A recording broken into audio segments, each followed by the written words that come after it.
छोड़ना वाला प्रश्न था उसमें था। चलिए शुरू करते हैं। भूगोल का अंतिम टॉपिक है, नाम है भौगोलिक परिप्रेक्ष्य में चयनित मुद्दे। पाठ है भौगोलिक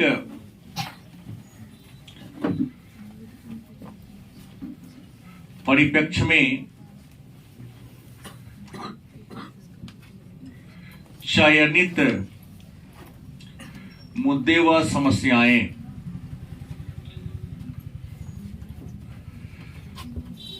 अंतिम टॉपिक है भूगोल का कि भूगोल के परिप्रेक्ष्य में आज हमारे सामने मुद्दा क्या क्या है।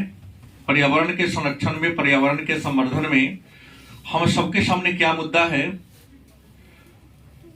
और जो मुद्दा है वह मुद्दा एक प्रकार की हम सबके लिए चुनौती है, चैलेंज है, समस्या बनकर पूरे विश्व समुदाय के सामने खड़ा है। तो उस समस्या से हम समाधान कैसे पाए, उस समस्या से हम मुक्ति कैसे पाए। तो कुल मिलाकर के हम सबको जानना है प्रदूषण।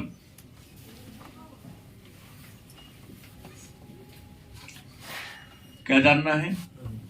प्रदूषण, अंग्रेजी में पॉल्यूशन। तो प्रश्न है कि प्रदूषण क्या है? तो मानव के क्रियाओं के द्वारा या मानवीय क्रियाओं के द्वारा पर्यावरण के जो विभिन्न घटक हैं उसकी गुणवत्ता में ह्रास आ जाना। मानव के एक्टिविटी के द्वारा पर्यावरण के जो घटक है, और पर्यावरण के घटक कौन है? तो पर्यावरण के घटक है जल, वायु, मृदा। गलत किस है?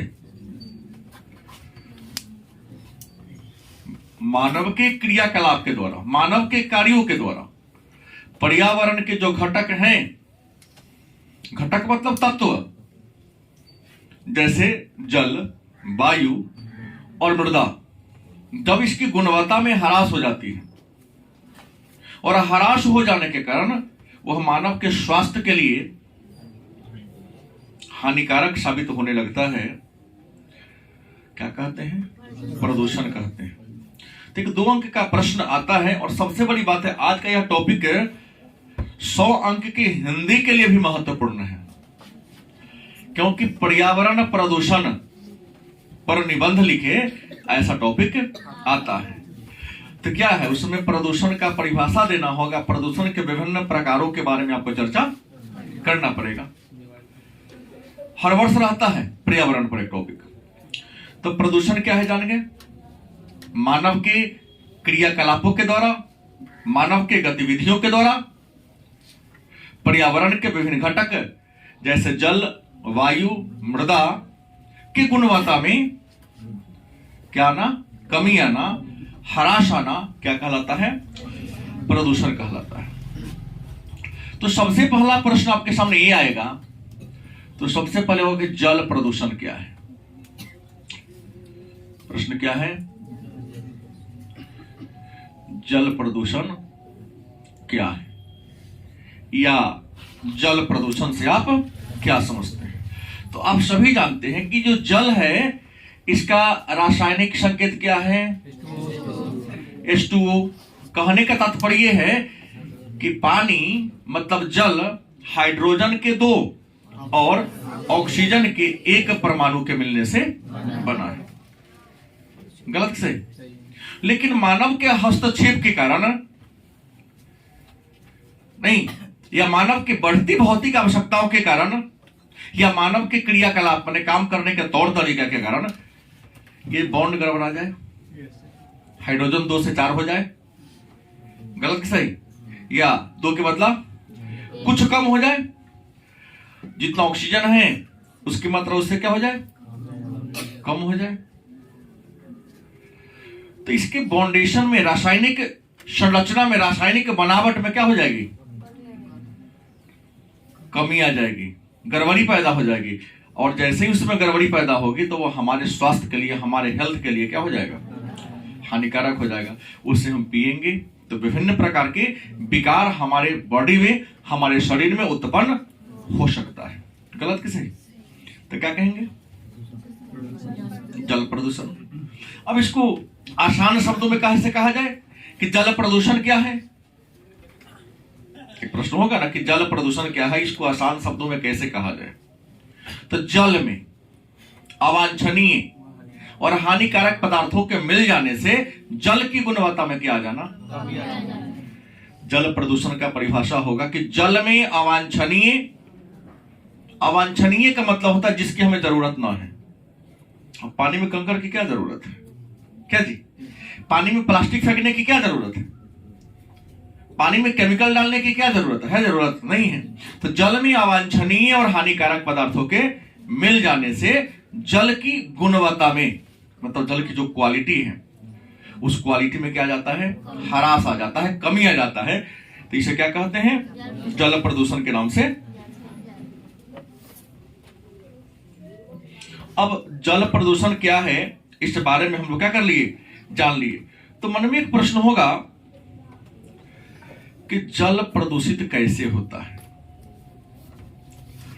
एक इसमें एक प्रश्न बनेगा,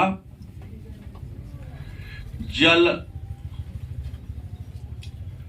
प्रदूषण के कारण, मतलब जल का प्रदूषण कैसे होता है? तो आपको बता दें, जल प्रदूषण की अनेक कारण हैं। जल प्रदूषण के अनेक कारकों को विद्वानों ने दो भागों में बांट दिया है। पहला मानवीय कारक और दूसरा प्राकृतिक कारण। जल प्रदूषण मतलब जल के गंदा होने के अनेक सारे कारण हैं, जल के दूषित होने के अनेक सारे कारण हैं। इन अनेक सारे कारणों को दो भागों में विद्वानों ने बांट दिया। मानव के कारण भी जल का प्रदूषण होता है और प्रकृति के कारण भी जल का क्या होता है? अब प्रश्न है, तो मानवीय कारण ज्यादा इंपॉर्टेंट है। मानव कैसे जल को प्रदूषित करता है, जल को गंदा करता है, उसकी उपयोगिता में कमी ला लेता है? तो सबसे पहला प्रश्न है कि घरेलू कचरा का, आपके घर में जो साफ करते हैं उस घरेलू कचरा को प्लास्टिक में बांधकर, बोरा में कसकर कहां फेंकाते हो? आपके घर में, हमारे घर में पूजा पाठ होता है, पूजा पाठ के बाद जो सामग्री बच जाती है पुरोहित महाराज कहते हैं प्रवाहित जल में फेंक दीजिए। जबकि उनको ये सिखाना चाहिए कि गड्ढा खोद के कर दीजिए। क्या पूजा पाठ की सामग्री में चावल के अलावा अतिरिक्त कई सामान, कुछ में रंग का भी प्रयोग होता है, केमिकल होता है, नदी में फेंक तो उससे भी दूषित हो रही है। तीसरा कारण हम बता दें कि नदी के किनारे लाश को जलाते हैं, उसको फिर प्रभावित कर देते हैं। नदी में बाढ़ आएगी, उसका राख कहां मिल जाएगा? मिल जाएगा। चौथा कारण ले सकते हैं शहरी कचरा। जितने भी बड़े बड़े शहर हैं, वह बड़े बड़े शहर किसी न किसी नदी के किनारे हैं। जैसे पटना गंगा के किनारे है, उत्तर प्रदेश आगरा यमुना नदी के किनारे है, दिल्ली यमुना नदी के किनारे है, अयोध्या सरयू नदी के किनारे है, इलाहाबाद गंगा नदी के किनारे है, कानपुर गंगा नदी के किनारे है, कलकत्ता हुगली नदी के किनारे है। भारत ही नहीं, विश्व के जितने भी बड़े बड़े शहर हैं वह किसी न किसी नदी या समुद्र के किनारे स्थित है। और बड़े बड़े शहर में कचरा को निकलने के लिए बड़े बड़े सीवेज बनाया गया है, नाला गटर बनाया गया है। और बड़े बड़े शहर में लोग अपने बाथरूम, किचन, यहां तक कि लैट्रिन का पाइप भी उस गटर में ही जोड़ देता है। गलत है सही? वहां टंकी बनाने की जरूरत नहीं है, सीट केवल बैठा देना है। बात बुझ गए? तो सारा मलमूत्र उस सीवेज के माध्यम से कहा जाता है। इसके अलावा औद्योगिक कचरा, जितने बड़े बड़े शहर हैं वहां जो बड़े बड़े कल कारखाने हैं, उस बड़े बड़े कल कारखाना की जो गंदगी है वो सारा गंदगी नदी के नाला के माध्यम से कहां जाता है? नदी में जाता है। इसके अलावा मेडिकल कचरा, अस्पताल में जो ऑपरेशन वगैरह होता है, दवा कुछ खराब होता है, सारा लोग कहां कर देता है? नदी में प्रवाहित कर देता है। इसके अलावा आप लोग भी बहुत ज्यादा बुद्धिजीवी हैं। 10 दिन पहले पूर्णिमा था, कार्तिक पूर्णिमा। तो पूर्णिमा के नाम पर या मकर संक्रांति के नाम पर नदी में स्नान करता। स्नान करना बुरा बात नहीं है, डिटर्जेंट का प्रयोग करना। नदी में स्नान करने जाते हैं, साबुन रगड़ रगड़ के नहाते हैं, डर लगता है। कुछ तो ऐसे महापुरुष हैं जो नदी के किनारे जाकर मलमूत्र त्याग देते हैं, आज भी देखने को मिलता है। हमारे बैठा भाई लोग नदी में ही जाकर के कपड़ा को साफ करते हैं, वो भी तो डिटर्जेंट का प्रयोग करते हैं। तो ये मानवीय गतिविधियां हैं जिनके कारण जल का क्या होता है? प्रदूषण होता है। लेकिन कुछ प्राकृतिक कारण भी है।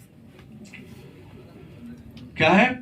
प्राकृतिक कारण भी है। जैसे ज्वालामुखी विस्फोट हुआ, ज्वालामुखी विस्फोट होगा तो क्या होगा? धरती के अंदर से लावा निकलेगा, मैग्मा अंदर होता है, ऊपर लावा होता है। वह लावा अनेक प्रकार के केमिकल मिला पड़ा होता है। अगर प्रवाहित होकर के नदी में चला गया तो नदी को दूषित करेगा कि ना करेगा? करेगा। तो मानव भी जल को प्रदूषित करता है और प्रकृति भी कुछ छोटी मोटी एक्टिविटी के द्वारा, छोटी मोटी क्या, मानव कई एक्टिविटी को अकेला ज्वालामुखी मैनेज कर देता है, दूषित करने का काम करता है। अब कहेंगे तो जल प्रदूषण का प्रभाव क्या होगा? इसको परिणाम भी कर सकते हैं। अगर जल का हम सब प्रदूषण कर रहे हैं, इसका प्रभाव क्या हो सकता है? तो याद रखेंगे, जल प्रदूषण से पोलियो, कौन बीमारी? पोलियो हो सकता है, पीलिया हो सकता है, तपेदिक हो सकता है, मियादी बुखार, क्या होगा? मियादी बुखार, अतिसार, पेचिस, क्या जी, हैजा, और भी कई रोग हैं। अगर दूषित जल का सेवन करते हैं तब प्रभाव क्या आपके लाइफ पर होगा? तो दूषित जल के सेवन करने से पोलियो, मियादी बुखार, पीलिया, अतिसार, तपेदिक, पेचिस, हैजा और आंत्र का रोग आपको हो। तो फिर प्रश्न है, हाँ बुआ जी, कौन सा मतलब जल प्रदूषण से ज्यादा अतिसार ऑप्शन में रहता है? ठीक बात है। वहां आपने ऑप्शन के अनुसार प्रश्न किया। आपका जो प्रश्न किसके अनुसार है? ऑप्शन के अनुसार है। हमने सबका नाम लिखा, गलती सही।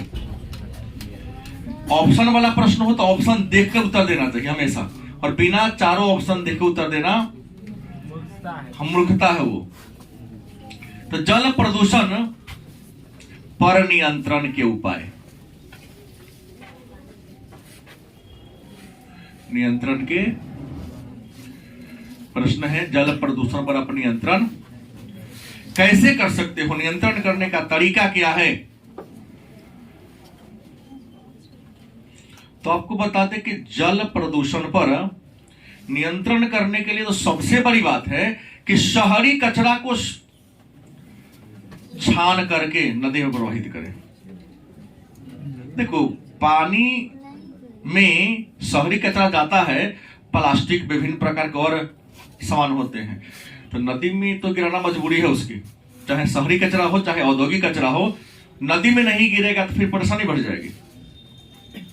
तो जहां वह नदी में गिर रहा है वहीं पर एक जाल लगा दिया जाए। क्या लगा दिया जाए? जाल लगा दिया जाए लोहे का, जिससे केवल पानी जाए, प्लास्टिक, लकड़ी या अन्य जो ठोस चीज है वह नदी में क्या हो ना जाए। गलत कि सही? पानी में जो गंदगी होगा नदी के पेंद में बैठ जाएगा, बाकी नदी चलेगी तो अपने आप क्या हो जाएगा? साफ हो जाएगा, क्योंकि वो जो प्लास्टिक है हजारों वर्ष में नहीं सड़ता है। दूसरा तरीका, पहला तरीका क्या होगा कि घरेलू कचरा हो, औद्योगिक कचरा हो या शहरी कचरा हो, उसको हम छान करके साफ करके नदी में प्रवाहित करें। दूसरा, नदी में डिटर्जेंट का प्रयोग ना करें, सर्फ साबुन। तीसरा, नदी के किनारे शव को ना जलाएं,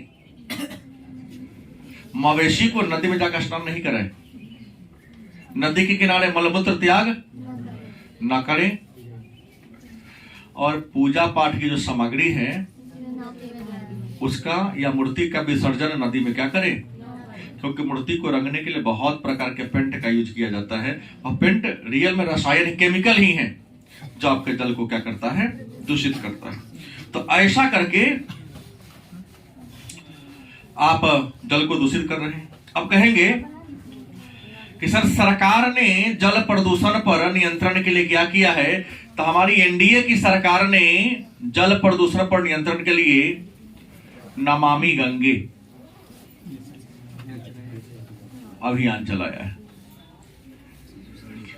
भारत सरकार ने जल प्रदूषण पर नियंत्रण करने के लिए एक उपाय लाया। क्या था? नमामि गंगे। माननीय वर्तमान प्रधानमंत्री नरेंद्र दामोदर दास मोदी के द्वारा क्या बोले हैं? हाँ, भावी प्रधानमंत्री भी, कोई दिक्कत नहीं है, हैट्रिक लगेगा।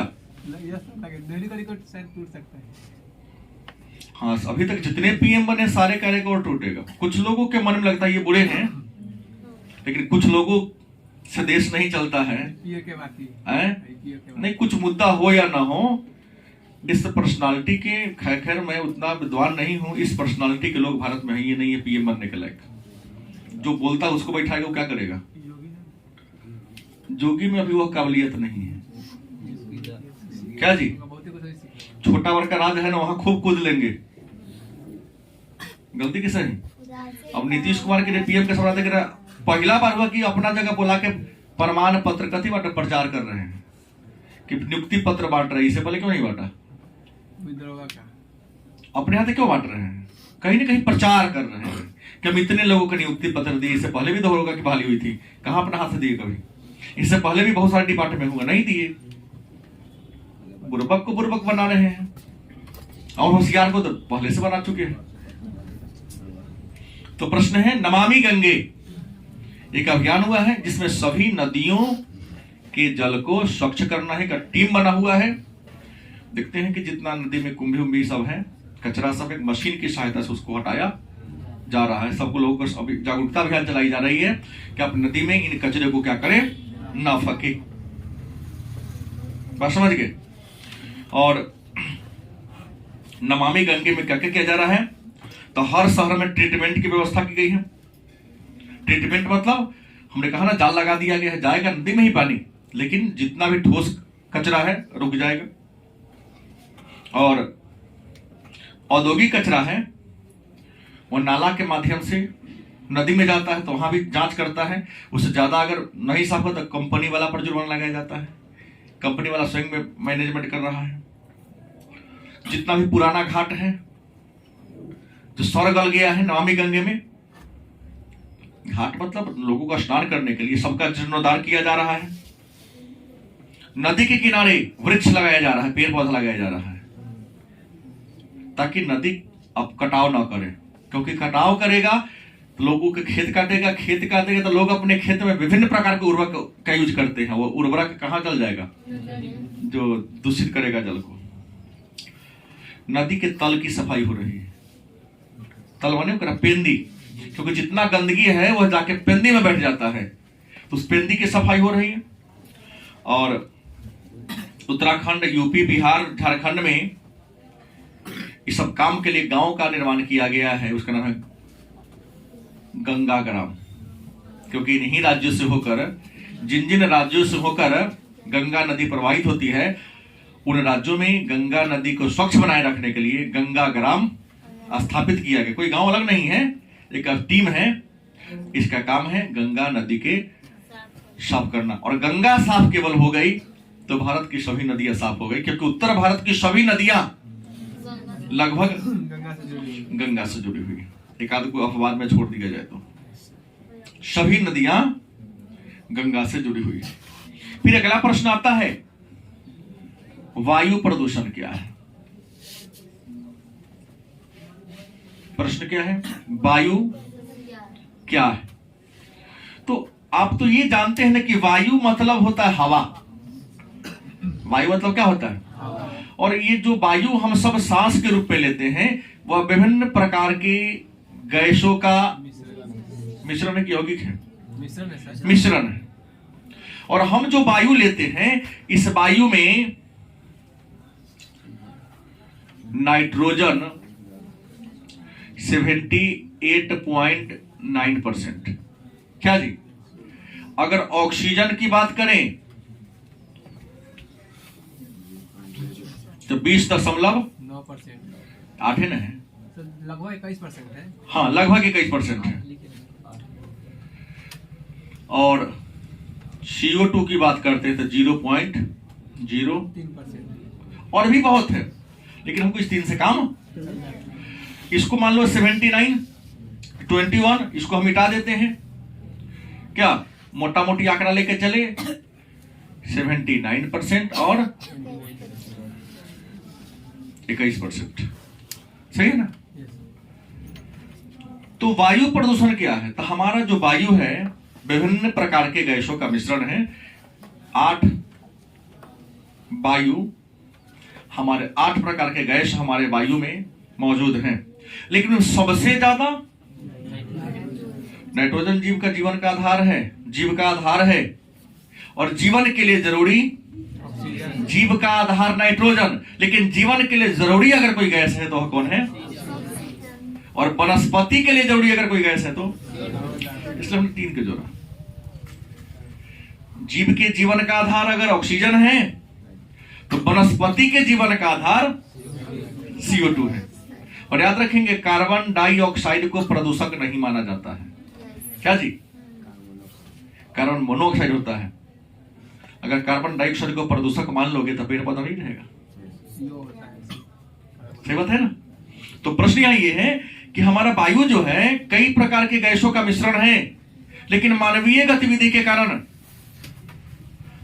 अगर इसी के जो संयोजन है उसमें हेराफेरी हो जाए, वायुमंडल में जितनी मात्रा में नाइट्रोजन चाहिए, जितना ऑक्सीजन चाहिए, अगर उसमें थोड़ा सा क्या हो जाए? हेराफेरी हो जाए, तो हेराफेरी हो जाएगा तो वायु की गुणवत्ता क्या हो जाएगी? कम हो जाएगी, समाप्त हो जाएगी। और जैसी वायु की गुणवत्ता समाप्त हुई तो क्या हो गया? वायु प्रदूषण। तो प्रश्न वायु प्रदूषण क्या है, आप कैसे लिखोगे? आपके लिखने का तौर तरीका क्या होगा? तो आप लिखेंगे, वायु में अवांछनीय और हानिकारक पदार्थों के मिल जाने से वायु की गुणवत्ता में क्या कहलाता है? वायु में हानिकारक, अवांछनीय और हानिकारक पदार्थों के मिल जाने से वायु की गुणवत्ता में क्या आना? कमी आ जाना, क्या कहलाता है? अब प्रश्न है, वायु प्रदूषण के स्रोत क्या है? एक प्रश्न आएगा, वायु प्रदूषण के स्रोत। तो वायु प्रदूषण के अगर स्रोत की बात करते हैं तो नाइट्रोजन के ऑक्साइड। क्या जी? Nitrogen oxide. इसके अलावा sulphur dioxide, sulphur di oxide. इसके अलावा हाइड्रोकार्बन,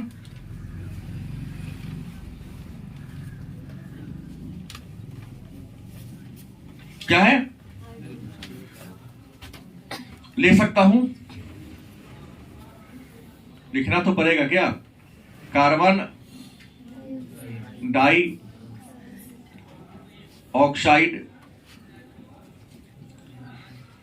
कार्बन मोनो ऑक्साइड। गलत कि सही? तो ये गैसें हैं जो वायु प्रदूषण के क्या हैं? स्रोत हैं। लेकिन वायु प्रदूषण के स्रोतों को जल प्रदूषण की तरह दो भाग बांटा गया है। वायु प्रदूषण के जो, अगर हम स्रोत की बात कर लें, वायु प्रदूषण के कारण की बात कर लें कि वायु प्रदूषण के कारण क्या है, तो कारणों को दो भाग में बांटा गया है। एक हो जाएगा आपका प्राकृतिक कारण और दूसरा क्या होगा? मानवीय कारण। ऐसा इसलिए लिख रहा हूं, कहीं पूछ दे वायु प्रदूषण के मानव जनित कारण को लिखिए। और यह टॉपिक साइकोलॉजी का भी है, जान लीजिएगा, भ्रम में न रहिएगा। 2 नंबर में साइकोलॉजी का भी यह टॉपिक है। तो प्रश्न है कि वायु प्रदूषण के प्राकृतिक कारण क्या होगा? तो वायु प्रदूषण के प्राकृतिक कारण में ज्वालामुखी विस्फोट। गलत कि सही? ज्वालामुखी विस्फोट। इसके अलावा जंगलों में लगने वाला आग, दवानल। समुद्र की आग को बरवानल कहते हैं और जंगलों की आग को दवानल कहते हैं और पेट की आग को बरवानल कहते हैं। बरवानल कहते हैं। सिर्फ जंगल का पता था। डाल लीजिए ना, आप कविता में है ही कि समुद्र की आग को दवानल, जंगल की आग को दवानल और समुद्र के बरवानल या बरवाग्नि। तो मतलब क्या? जंगल में लगने वाला आग अपने आप लग जाता है। अब जंगल में जब आग लग जाए तो कितना मात्रा में धुआं निकलेगा, CO2 निकलेगा, O2 निकलेगा, ये तो जान ही सकते हैं। ज्वालामुखी विस्फोट, आंधी तूफान, प्राकृतिक कारण हो गया, याद रहेगा। अब मानव जनित कारण क्या है? तो वायु प्रदूषण के मानव जनित कारण में आएगा बम विस्फोट, परमाणु परीक्षण, कल कारखानों के चिमनी से निकलने वाला धुआं, मोटर वाहन के चिमनी से निकलने वाला, मोटर वाहन के सिलेंसर से निकलने वाला धुआं। गलती बोला गया। ध्यान देना है कि अगर वायु प्रदूषण के प्राकृतिक स्रोत की, प्राकृतिक कारणों की चर्चा करना हो आपको, तो प्राकृतिक में ज्वालामुखी विस्फोट, आंधी तूफान और बरवानल, क्या? दवानल। बरवानल दवानल माने जंगल की आग, जंगल में लगने वाला आग। सीधे आम भाषा बोलो, जंगल में लगने वाला आग, ज्वालामुखी विस्फोट, आंधी तूफान। लेकिन मानव जनित कारण कौन होगा? तो मानव जनित कारण में होगा बम विस्फोट, परमाणु परीक्षण, चिमनी से निकलने वाला धुआं, मोटर वाहन को सिलेंसर से निकलने वाला धुआं, घरेलू ईंधन, ये सब इसके क्या है? स्रोत हैं। अब सवाल है, तो वायु प्रदूषण से कौन कौन सा रोग होता है? तो सबसे बड़ा का जान ले कि वायु प्रदूषण से सांस की बीमारी होती है। मतलब वायु प्रदूषण से कौन? श्वसन संबंधी रोग होता है। श्वसन संबंधी रोग का मूल कारण क्या है? वायु प्रदूषण। कोई दिक्कत? अब वायु प्रदूषण हो गया, तो एक नया टॉपिक है, और नया टॉपिक है कि ध्वनि प्रदूषण क्या है।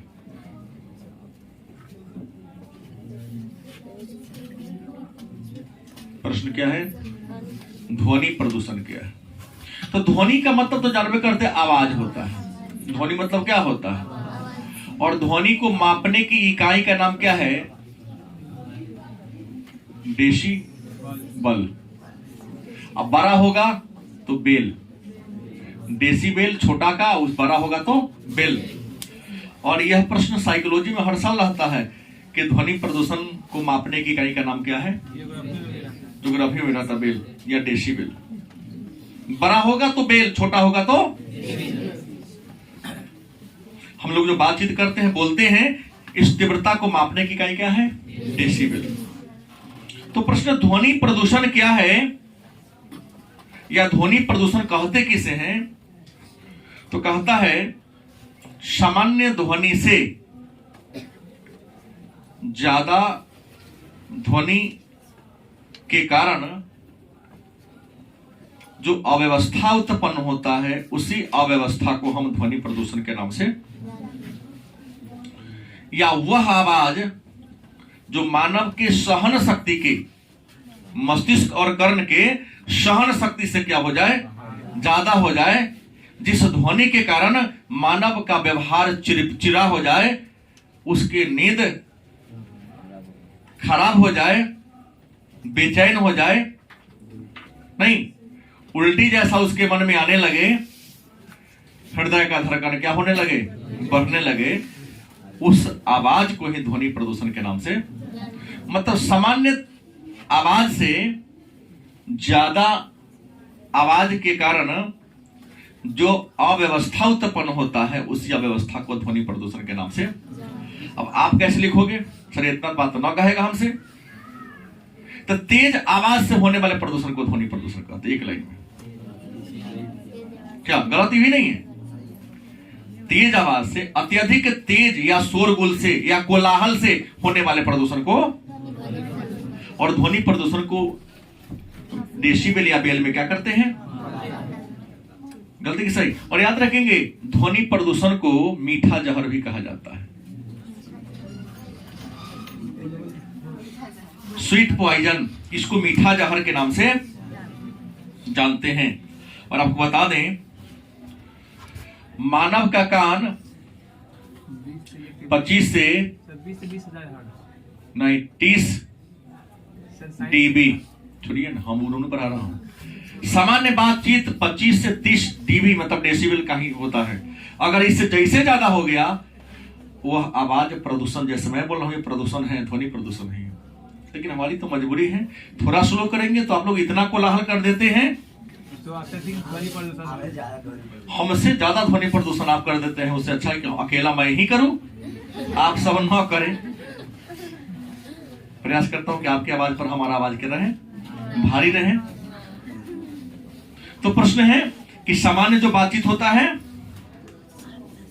यहां होती है। और आपको बता दें, ध्वनि प्रदूषण के अगर स्रोत की बात कर ले आपके सामने के ध्वनि प्रदूषण के स्रोत क्या है, कहां से आता है, तो लिख सकते हैं लाउड स्पीकर,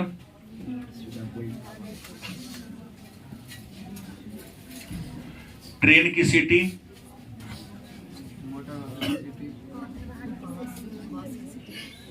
मोटर कार,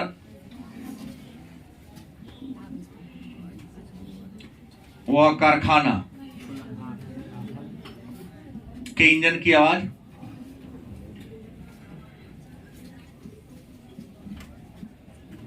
क्या डीजे,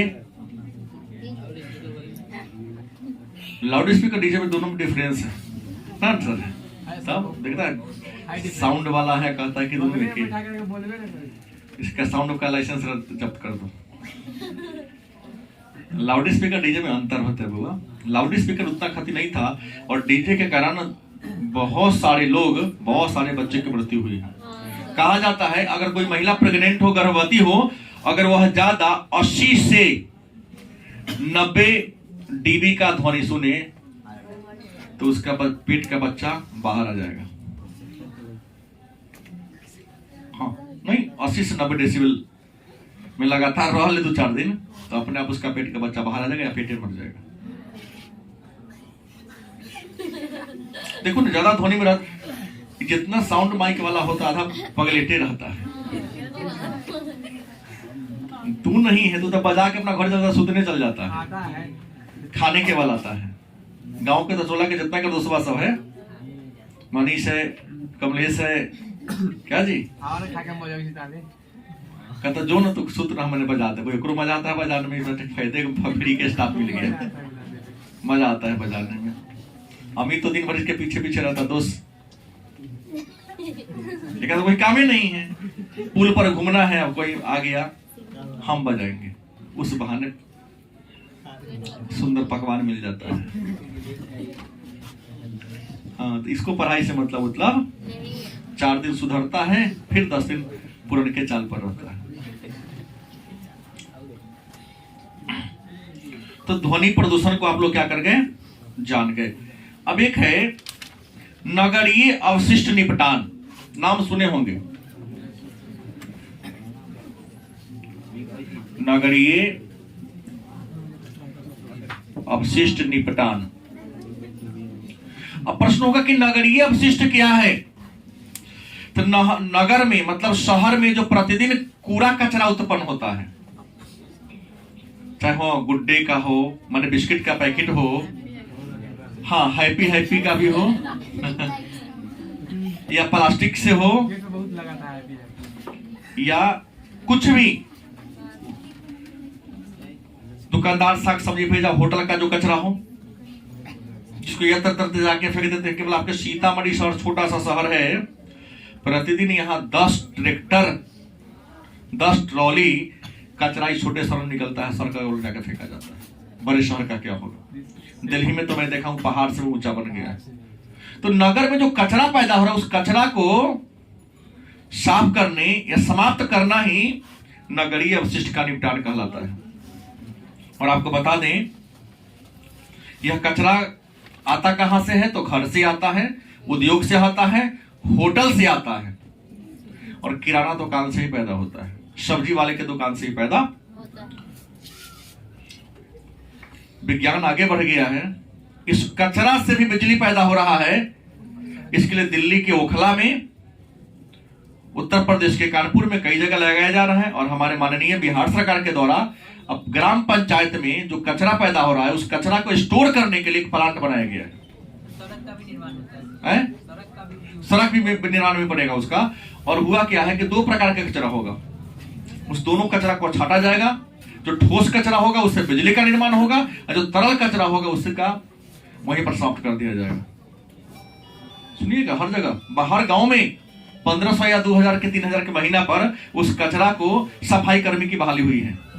उसको एक टेम्पो दिया गया है, और टेम्पो के बीच में पार्टीशन दिया गया है कि ठोस किधर रखना है, द्रव तरल किधर रखना है। हर जगह डब्बा दे दिया गया है।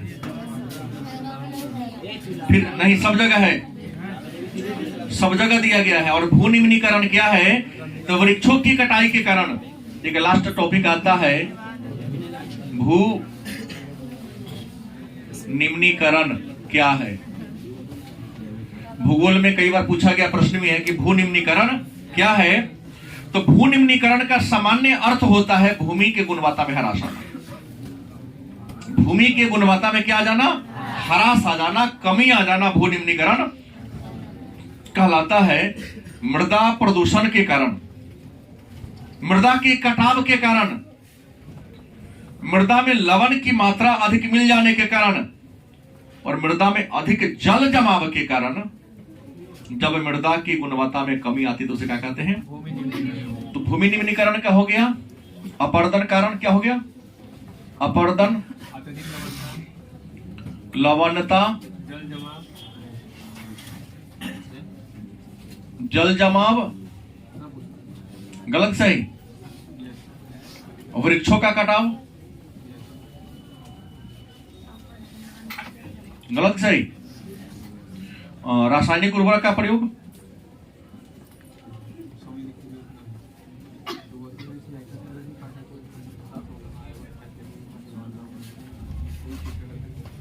भूमि के निम्नीकरण का मूल कारण यही है, अपर्दन हो रहा है। अपर्दन मतलब भूमि को ऊपरी तह का कटकर कहीं और चला जाना। लवणता, भूमि नमकीन हो रहा है अधिक उर्वरक के कारण, हम लोग रासायनिक उर्वरक का प्रयोग करते हैं। जल जमाव, जहां खेत में ज्यादा पानी पटाइएगा या जो आपका खेत नीच है, वर्षा का पानी या बाढ़ का पानी जम गया, वहां खेती हो पाएगा? बर्बाद हो गया। वृक्षों की कटाव, ज्यादा जंगल काटेंगे, पेड़ पौधा का पत्ता उसमें नहीं चढ़ेगा, अपर्दन होकर चला जाएगा। और याद रखेंगे, यहां से 2 प्रश्न है। लवणीयता के कारण पंजाब और हरियाणा की भूमि निम्नीकृत होती जा रही है। और अधिक जल जमाव के कारण, वृक्षों के कटाव के कारण ओडिशा की पूछा गया प्रश्न है। किस राज्य में अत्यधिक रासायनिक उर्वरक के प्रयोग के कारण भूमि निम्नलिखित होती जा रही है? तो पंजाब हरियाणा। और वृक्षों की अधिक कटाई के कारण किस राज्य की भूमि निम्नलिखित होती जा रही है? तो ओडिशा का। तो ये रहा आपका छोटा टॉपिक जो रह गया था मेरे सामने। हम तो इसको आसान समझे थे कि पढ़ के भी समझा जा सकता था, क्योंकि यह टॉपिक हिस्ट्री में भी पढ़ना है, पॉलिटिकल साइंस में भी हमने पढ़ा, साइकोलॉजी में भी प्रदूषण के बारे में चर्चा किया है, तो ज्योग्राफी में सोचे कि छाट, लेकिन चलो हो गया आज भी।